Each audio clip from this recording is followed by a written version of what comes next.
Who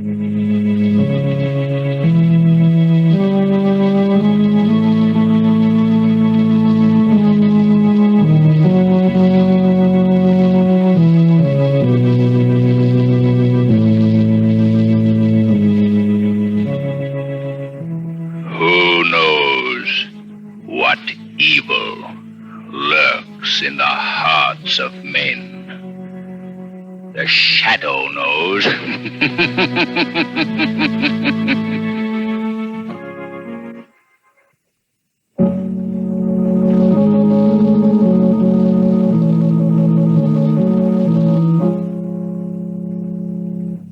The Shadow, mysterious character who furthers the forces of law and order, is in reality Lamont Cranston, wealthy young man about town. The Shadow uses his hypnotic power to cloud men's minds so that they cannot see him. Cranston's friend and companion, the lovely Margot Lane, is the only person who knows to whom the unseen voice of the Shadow belongs. Today's story, The Inventor of Death.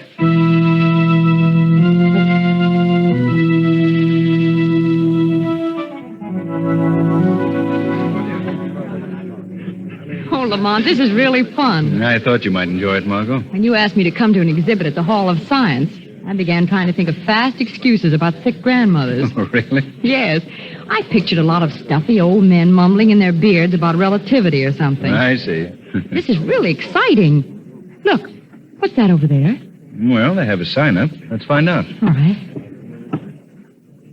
Demonstrating the scientific marvel of the age. The mechanical man. Mechanical man? That's what it says. It walks, talks, answers questions. Although made of metal, it can duplicate many things that man can do. Oh, come on, Margot, we can't miss this. Oh, Lamont, you've seen robots before. Yes, but you never know when one may be different, more advanced, you know. Well, I'd like to bet this one's no different from the rest. Well, you I can. beg your pardon. Oh. I couldn't help overhearing what you were saying just now. I hope that you'll forgive my intruding, but I think if you do go in, you'll find that this robot is entirely different from any that you've seen before. Oh, is it really? You seem to know quite a lot about it. Well, yes, I do. As a matter of fact, you see, I invented it and built it myself. Oh, really? I know I shouldn't be out here in front talking to perfect strangers about my invention, but you see, I'm very enthusiastic about it. Well, naturally. Come on, George. They're waiting for you to start the demonstration. Oh, well, of course, dear. This is my wife, Mr. Cranston is the name, and this is Miss Margot Lane. How do you do? How do you do? My name is Alton. Mr. Alton? Well, aren't you coming in to watch? Oh, yes, certainly. I was trying to persuade Mr. Cranston to go in anyway. Wasn't I, Lamont? Why, of course. Oh, come right this way, please. Oh, what a little liar you are, Margot. Yes, I know. Isn't it awful? Well, if you'll come through this side door with me, I'll see that you get a good place to watch the demonstration. Why, Thank you. thanks very much. And so, of course, here he is now, ladies and gentlemen. I'd now like to present the inventor of this mechanical man, Mr. George Alton. Mr. Alton, would you please step up here on the platform? Thank you. Thank you. Thank you very much, ladies and gentlemen. Before I proceed with the demonstration, I'd like to tell you a little about this invention of mine. This galvanized gargantua is constructed on an entirely new principle. He is electrically controlled and can be operated by this small box here on the table. But he also responds to commands in the mind of the operator, rather than to certain sounds of the human voice, as has heretofore been the method of operation. Now, I'll bring out the big fellow and give you a demonstration which I think will convince you that I have not exaggerated in any way. Oh, Lamont, do you think such a thing is possible? Well, in the realm of science these days, Margot, anything is possible. I suppose so. Lamont, don't you know it's rude to stare? Oh, was I staring? I'm sorry. That man over there in the crowd interests me. Who? The hunchback? Yes.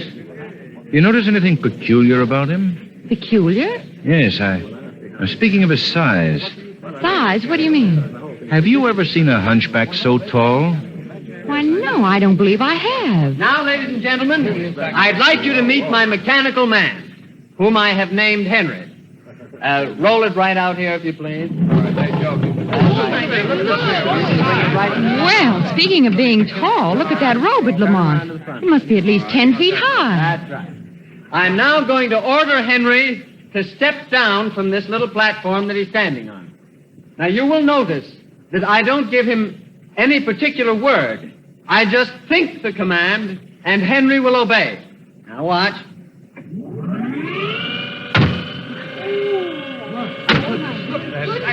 Lamont, look. That thing stepped right down off the platform just as he said it would. Yes. I will now ask Henry to answer a few questions. Henry, how much is 2 and 2? 4. 7 and 8. 15. That's right. Now, in case you think these answers are previously arranged, I'll ask anybody in the audience to ask Henry some question which he will answer. I'll ask him, what time is it? 8 p.m. That's right. Why, Lamont, this is weird. How do you think he does it? Lamont, you're not listening. Stop staring at that hunchback. Oh, I'm sorry, Margot. I was watching his expression. Just look at him. Why, his face is all contorted in pain. Not pain, Margot. Hate. Hate? Why? Well, unless I miss my guess, it's hate for your little inventor, Mr. Alton. Now, I'll ask Henry to walk among you and pick up various objects which I will call out from the platform. No,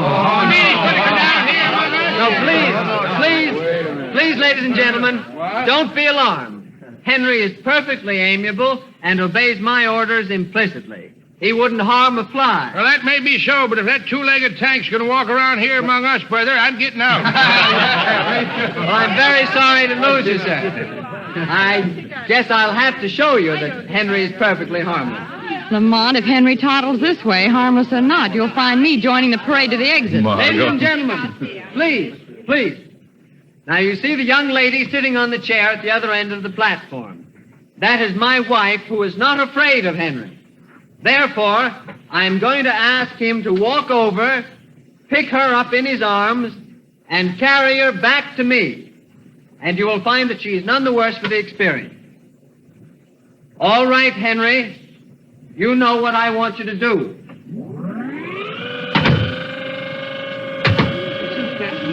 She has more nerve than I have. That robot is almost human in its reactions, Margot. That's right, Henry. Look. That creature is picking Mrs. Alton up out of the chair. Oh, she looks so small and helpless. Lamont, I'm afraid. Oh, I don't know why you should be frightened, Margot. Probably done this hundreds of times. See how he holds her in his arms? That's what he's trained to do. And now he walks with her.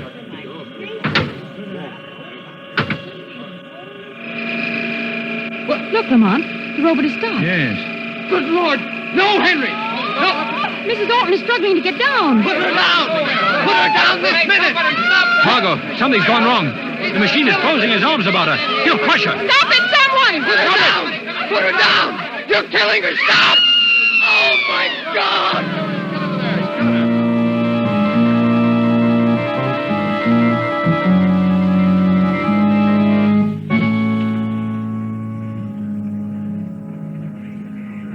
Jim, I've simply got to get out of here. Darling, the police have ordered us to stay here. Lamont, how do you suppose it could have happened? I don't know, Margot. I don't like it. What do you mean? There's something behind all this. Something sinister. Something perhaps for the Shadow to investigate? Margot, please don't ever mention that name in public. Oh, I'm sorry. I'm sure no one could have overheard. You think so?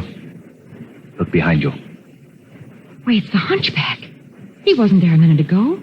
But I'm sure he didn't hear me. I hope not. Lamont, look, the mechanical man. It's moving. Yeah, so it is. Its mouth is open. It's going to speak. The shadow must die. Oh, Lamont. Well, I'll be... Lamont, what does it mean? I haven't the faintest idea. Let me go! Let me go, I tell you! Mr. Alton, the doctor said... I don't care what the doctor said! I don't care what anybody said! I've got to do this before it's too late. Please, Mr. Rolfe, go. Oh, look, Lamont. The inventor's going up to the robot. What's he going to do? He's smashing his invention a bit. The shock has put him out of his head. Margot, we've got to get that boy out of here.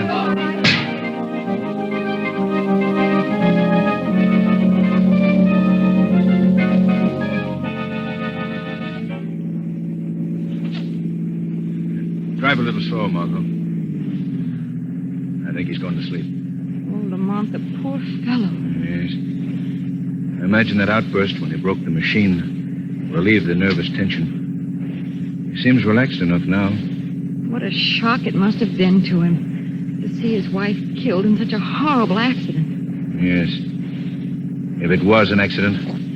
Then you think it was murder. I don't know, Margot. I really don't know. Look, Lamont.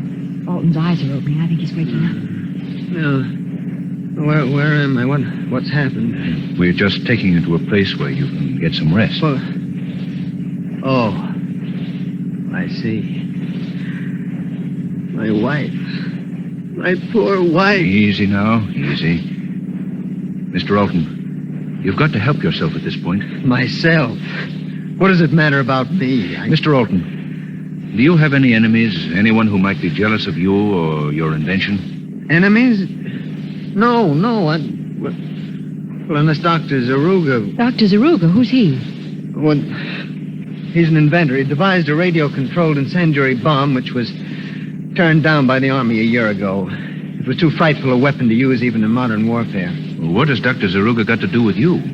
What? Well, at the time the Board of Science accepted my invention for display, they turned down the robot invented by Dr. Zaruga. He was furious and... Oh, what does it matter now? What does anything matter? Why was Dr. Zaruga furious? He felt that he was being discriminated against in favor of others whose inventions were not as good as his. Made a scene about it. Then went back to his laboratory next to mine on Providence Street and locked himself in. He wouldn't see anyone for days. I see. One more question, Mr. Alton. This Dr. Zaruga, is he a hunchback? No, I believe he was at one time a high military officer in some European army. He was distinguished by his military bearing and piercing black eyes. Why do you ask? Oh, just an idea. I guess it wasn't a very good idea. Margot, see that car coming? Get over to the right-hand side of the road more. Lamont, something's wrong with the steering wheel. What? I can't control the car. Oh, put on the brakes, quick. I can't. The controls are locked. Margot, you've got Look out, we're going to crash!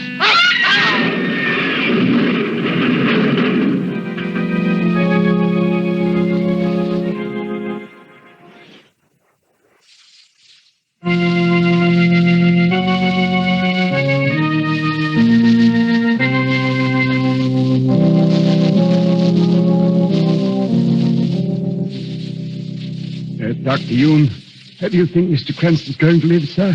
Why, of course, Alan. Of course he's going to live. Takes more than a simple automobile smash-up to permanently damage a man with the physique of Lamont Cranston. Even if he has been unconscious for 24 hours. Yes, I hope so, sir. When Mr. Cranston comes to, Ellen, see that he stays in bed and keeps those bandages on his arm. Yes, very good, Doctor. In bed, bandages on arm. I'll do my best, sir. Good night, sir. Good night. Bed, bandages on arm. Oh, dear. I'd better write it down so I shan't forget it. Oh, it's coming true. Mr. Cranston, sir. Alan, what happened? What am I doing here in bed wrapped up in bandages like a Christmas package? Well, don't you remember, sir? You've been unconscious for 24 hours. If I've been unconscious for 24 hours, how could I remember? Well, yes, sir. Quite so, sir. Well, what happened? How did I get here? Well, you're in bed, sir. Let me see now. Oh, yes, keep in bed, bandages on. Keep in bed, bandages on. Oh, stop mumbling. How did I get here? Well, you were in an automobile accident, sir. Yesterday, your car ran off the road and overturned in a ditch. Automobile accident? Yes, sir. Oh, yes, of course. And the others? How about the others? If you're referring to the young gentleman who was apparently riding in the car with you, sir, I'm afraid, well, that is... Dead? Yes, sir. His neck was broken in the crush. Oh. What about Miss Lane? Miss Lane? Yes, Miss Lane, you idiot.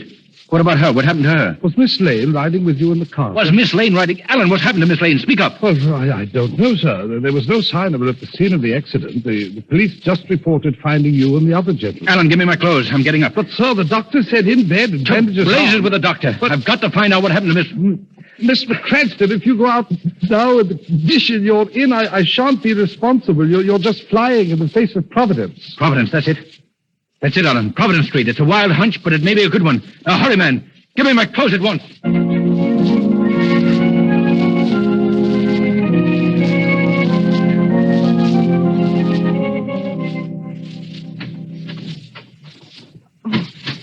It's you. Yes, my dear. Dr. Zaruga, your humble servant. You were hoping for someone else, eh? I don't know what you're talking about. Oh, yes, you do, my dear Miss Lane. Why do you keep me here, locked in your laboratory? Why don't you let me go? Oh, you fiend. You inhuman fiend. Human? Perhaps my character deceives you? I think you are being confused by my appearance. My hunchback.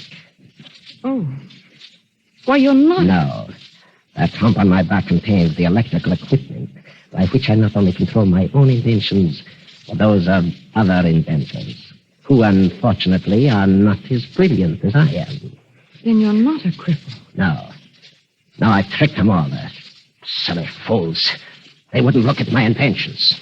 So I caused your car to crash off the road, killing that little upstart Orton. I made his robot run amok. I forced it to kill his wife. Oh, you... Now, what do you think of me? I think you're a madman. A maniac. Oh, that poor girl. Seeing her crushed like that. Oh, you murderer. Oh, you still don't believe I'm the greatest inventor the world has ever seen. Well, I'll show you. What are you going to do? Why are you keeping me here? Because, Miss Lane, I overheard you make some reference to the Shadow. The shadow. Yeah. You see, I have always wanted to meet the Shadow. Meet him on my own grounds. Because the Shadow is the only man who could possibly ever unmask me. I thought perhaps if you disappeared, the Shadow might try to rescue you. Oh, no. But I see I overestimated his powers. The Shadow has not appeared. Therefore, Miss Lane, I am going to slightly alter my plans. I am going to give you a treat. What do you mean? I am going to demonstrate for you a robot I have invented. When you have seen it, I think you will admit that a terrible injustice has been done me. No. No. You will see it.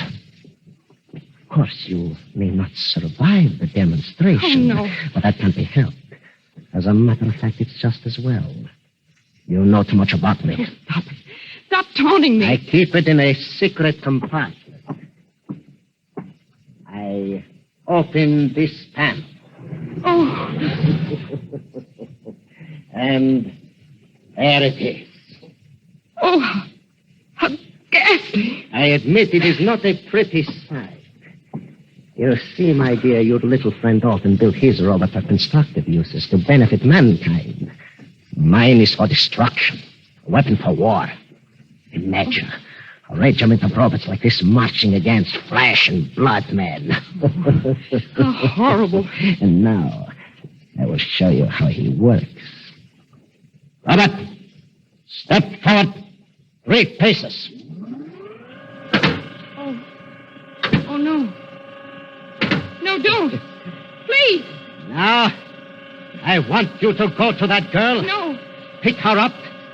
But delicately. No, please, please. Delicately. I want her to see how gentle you can be. First. Now. No. Oh, no. No, don't let it come near me. No. Help! Help! Useless, my dear. The place is soundproof. Keep him away from me. Don't waste your breath trying to run away. The robot is so devised that electrically he can detect a living person. You will follow implacably until he catches up.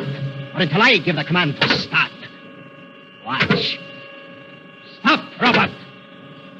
Oh, let me out of here. Very well. Oh, I'll open the laboratory door. Please, let me. You can run over the whole house if you like. The robot will follow you till he tracks you down. Oh, you beast. It's all right, my dear. Now, just stand still. It will be over very quickly. Walk, robot. No. No! Now, Robert, pick her up in your arms. No! That's it. Let me go! Let me go! I do not like to be held in his arms. He's hurting me! Stop him! Stop him! Do not worry, he won't crush you yet. First, he will just hold you to your useless embrace. Please let me go! Please, no! Oh, she's faint. Let her down, Robert. Later you will hold her again. There isn't going to be any later, Dr. Zaruga. The shadow. Oh, you did come after all. I'm looking forward to this meeting. Just you and I in my laboratory. You expected me then? Yes, that's why I kept the girl here. I knew that you would come to us. I see. Very clever of you. I've been waiting to meet you for a long time, Shadow. Meet you and test my powers against yours. Just what are your powers, Zaruga? I am the greatest inventor in the world. I have the greatest mind in the world. That's a modest estimate. You doubt me, then? Perhaps when we are finished, you will think differently? Finished? With what? You will find out. You see that, Robert? He is my servant, my slave, obedient to my every command. He is not bound by human limitations. He can see you, Shadow. He can see you. Wherever you are in this room, he will find you. When he does, I think you know what the result will be. What? You will be crushed. Crushed to bits in his arms. You and the young lady, too. Dr. Zaruga, you've chosen a dangerous game. But let me warn you, two can play it, remember? You can't talk yourself out of this, Shadow. Robert, find this man. Rush him. I've warned you, Dr. Zaruga. You warned me. At last, Shadow, you've met your match. What avails man's mind against a machine? I agree with you, Dr. Zaruga. So I think we better eliminate the machine. Here, let go of me. What are you trying to do? I'm interested in knowing what's under your coat, Dr. Zaruga. No! Robert! Robert, help me! Let me go. There, your robot doesn't move very swiftly, does he? Now there. Coat off. Well, an electrical control box. Don't touch that box. Don't touch it, I say. So that's your secret, Doctor. This contraption was a hump on your back, which controlled the other robot that day at the fair. Give me that box. Oh, no, Doctor. You think you've gained the upper hand, eh, Shadow? Well, I'll show you. You are still my prisoner in this room. You can't leave here, and you won't ever leave here, ever. Where are your great powers now, Zaruga? I'll show you. I can operate the robot by hand. Keep away from that robot, Zaruga. Keep away. I'll show you. All I have to do is pick up this lever. No, Robert. You misunderstood. Not me. Not me, you fool. Help. He's got me. Let me go. Help. It's crushing me.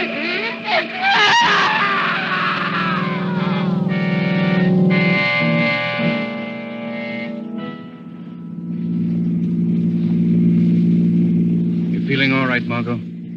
Well, I guess so, thanks. But it does seem good to be out of that place. Yes. They're destroying Zaruga's robot. It's a pity in a way. Those mechanical gentlemen might be very serviceable if they were properly directed. No, you think so, huh?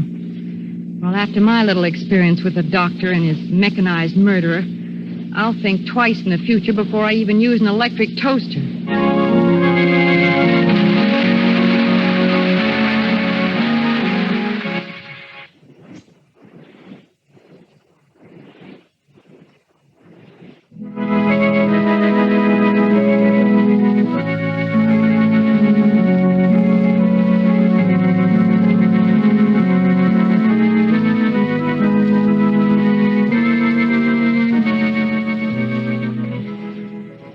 Today's program is based on a story copyrighted by the Shadow magazine. All the characters and all the places named are fictitious. Any similarity to persons living or dead is purely coincidental. The Shadow magazine is on sale at your local newsstand.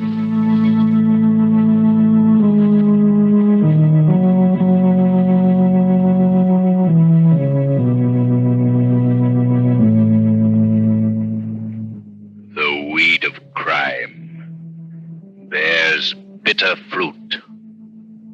Crime does not pay. The shadow knows.